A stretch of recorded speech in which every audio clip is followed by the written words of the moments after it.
Shah news में आपका इस्तकबाल है। ताज़ा तरीन खबरों के लिए देखते रहिए शाह न्यूज।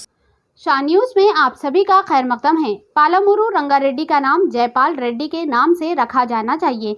एमएलए श्री यनम श्रीनिवास रेड्डी। महबूब नगर के एमएलए मिस्टर यनम श्रीनिवास रेड्डी ने कहा कि पालमूरू रंगारेड्डी अपलिफ्ट स्कीम के लिए एस जयपाल रेड्डी के नाम पर रखा जाना चाहिए। महबूब नगर जिला कांग्रेस पार्टी के बेहतरीन रुकन पार्लियामेंट और साबिक़ मरकजी वजीर एस जयपाल रेड्डी के 82वीं यौम पैदाइश के मौके पर CWC के खुसूसी मधु साबिक़ एमएलए मिस्टर चला वमचंद्र रेड्डी, जिला कांग्रेस पार्टी के सदर मिस्टर जी मधुसूदन रेड्डी, मक्तल के एमएलए मिस्टर जी व्यक्ति श्री हरि ने अपनी फिल्म को खिराज तहसीन पेश किया। बाद में इन्होंने सरगया जयपाल रेड्डी की तारीफ की कि वो एक अजीम सियासतदान और वक्त के पाबंद हैं। इन्होंने कहा कि जयपाल रेड्डी तेलंगाना तहरीक के कायद है, जिनसे बच्चे और बड़े सब मोहब्बत करते हैं और KCR को कई बार बर वक्त मदद फराहम करते हुए इन्होंने तेलंगाना रियासत की तश्कील के लिए पर्दे के पीछे काम किया। इन्होंने कहा कि वो इन चंद सियासतदानों में से है जिनके महबूब नगर के रुकन असेंबली की हैसियत से अवाम से अच्छे ताल्लुकात है।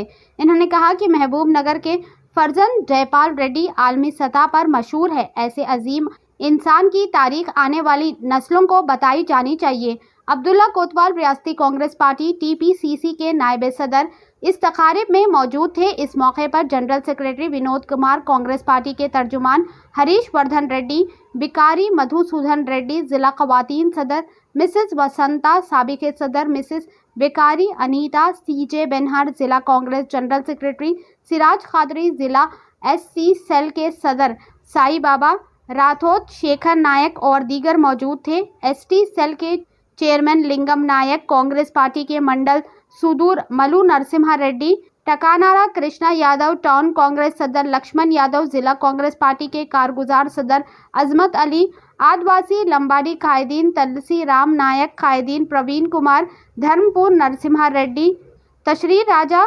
पासबान और दीगर मौजूद थे और दीगर ने शिरकत की। आइए देखते हैं इस खुसूस में चंद मनाजिर हमारी ये खास रिपोर्ट में। ऐसे ही अहम और खास खबरों के लिए शाह न्यूज़ को लाइक करें, सब्सक्राइब करें और शेयर करना ना भूलें। మొట్టమొదటిసారిగా అధికారికంగా మనందరి మార్గదర్శకుడు భారత రాజకీయాల్లోనే ఉన్న అతి కొద్ది మంది అజాత శత్రువులలో ఒకరైన జైపాల్ రెడ్డి గారి జన్మదినాన్ని ఈరోజు అధికారికంగా జరుపుకుంటా ఉన్నాం. ఈరోజు మనం అందరం కూడా తెలంగాణ రాష్ట్రంలో శ్వాస పీలుస్తున్నామంటే కీలకమైన సమయంలో తన చతురతతోటి, తన అనుభవంతో లోక్సభలో బిల్లును ప్రవేశపెట్టించడంలో చాలా కీలకమైన పాత్ర పోషించిన విషయం మనకు తెలుసు.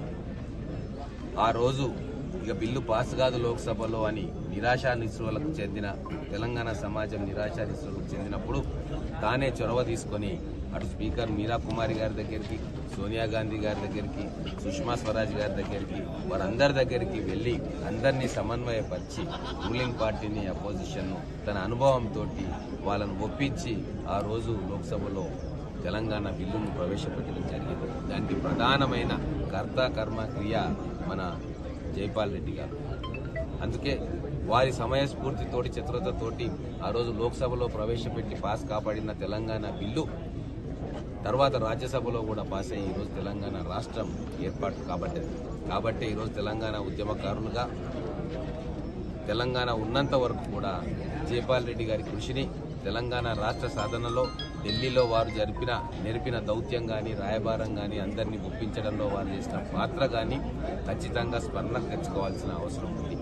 ఒక గొప్ప రాజనీతిజ్ఞుడుగా, అలాగే ఒక సిద్ధాంతం కోసం, ఒక సెక్యులర్ భావజాలం కోసం కట్టుబడ్డ వ్యక్తిగా, అన్ని పార్టీల నాయకులను కూడా తనతో తీసుకుపోయే నైపుణ్యం గల వ్యక్తిగా ఈరోజు జైపాల్ రెడ్డి గారు మనకు గుర్తొస్తూ ఉన్నారు. చాలా సందర్భాల్లో మేము వయసులో చాలా చిన్న ఉన్నప్పటికీ ఆయనతో డిబేట్లో వచ్చేవాళ్ళం. అంటే ఇంటికి వెళ్ళి ఆర్గ్యుమెంట్ చేసేవారు. మేము ఆర్గ్యుమెంట్ చేసినా కూడా అనుభవంతో మాకు చెప్పేవాడు, ఇలా కాదు, మీకు ఇంకా అనుభవం రాలేదు, ఇలా ఉంటుంది అని చెప్పి మాకందరికీ కూడా రాజకీయాలు నేర్పించిన వ్యక్తి. ఎన్నో విషయాల్లో చిన్న పెద్ద తేడా లేకుండా పక్కన కూర్చోబెట్టుకొని మాటా మంతి కలిపే ఒక ఓపెన్నెస్ వారిలో ఉండింది. కాబట్టే ఈరోజు పండు ముదుసల నుంచి యంగ్స్టర్స్ వరకు రాజకీయాల్లో వారితో అనుబంధం ఉన్న ప్రతి వ్యక్తి కూడా వారి గొప్పతనాన్ని, వారి ఔన్నత్యాన్ని ఈరోజు వారి 82వ జన్మదినోత్సవం సందర్భంగా గుర్తుకు తెచ్చుకుంటూ ఉన్నారు. వాస్తవంగా ఒక తీరని లోటు తెలంగాణ రాష్ట్రానికి ఈరోజు కాంగ్రెస్ ప్రభుత్వం వచ్చిన తర్వాత వారు జీవించి ఉన్నట్టయితే ఖచ్చితంగా మనకు దిశానిర్దేశం చేసేవాడు. భవిష్యత్ తెలంగాణ ఎలా ఉండాలి అని చెప్పి ఒక పకడ్బందీ ప్రణాళికతోటి మనకు మార్గనిర్దేశం చేసే అవకాశాన్ని భగవంతుడు మన నుంచి తీసుకుపోయాడు. అదే ప్రతిసారి కేసీఆర్ గారికి ఆపదొస్తే, తెలంగాణ విషయంలో అడ్డంకులు వస్తే ఆయన తొక్కి మొదటి గడప జైపాల్ రెడ్డి గారి ఢిల్లీలో ఎన్నో విషయాల్లో హడ్డుల్స్ తీసేసి తెలంగాణ ఉద్యమంలో కూడా అనేక పర్యాయాలు చేదోడు వాదోడుగా ఉద్యమకారులు ఉన్న విషయం ఉద్యమకారుడిగా మాకు తెలుసు. కానీ దురదృష్టవశాత్తు కేసీఆర్ గారు ముఖ్యమంత్రి అయిన తర్వాత ఇంతటి మహా వ్యక్తిని పక్కకు పెట్టారు. వారు చనిపోయిన తర్వాత కూడా వారికి ఎలాంటి గౌరవ మర్యాదలు కూడా దక్కకుండా ఆ రోజు ఒక కుటిలయత్నం బీఆర్ఎస్ గవర్నమెంట్ చేసింది. కానీ కాలం గొప్పది.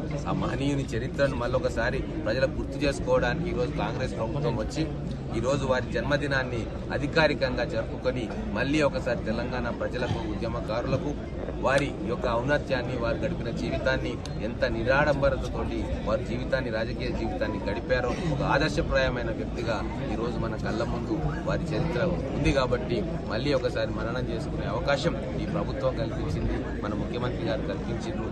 కాబట్టి ప్రభుత్వానికి ధన్యవాదాలు తెలుపుతా ఉన్నాను మా కాంగ్రెస్ నాయకులు, కార్యకర్తల తరఫున. భవిష్యత్తులో వారి పేరు మీద అనేక మంచి ప్రాజెక్టులు, ప్రజలకు ఉపయోగపడే ప్రాజెక్టులు కూడా ఈ ప్రభుత్వం వారి పేరు మీద పెట్టాలని చెప్పి, ఒక మంచి ఎడ్యుకేషనల్ ఇన్స్టిట్యూషన్ కూడా వారి పేరు మీద ఇక్కడ పెట్టాలని చెప్పి నేను ప్రభుత్వాన్ని కోరుతున్నాను.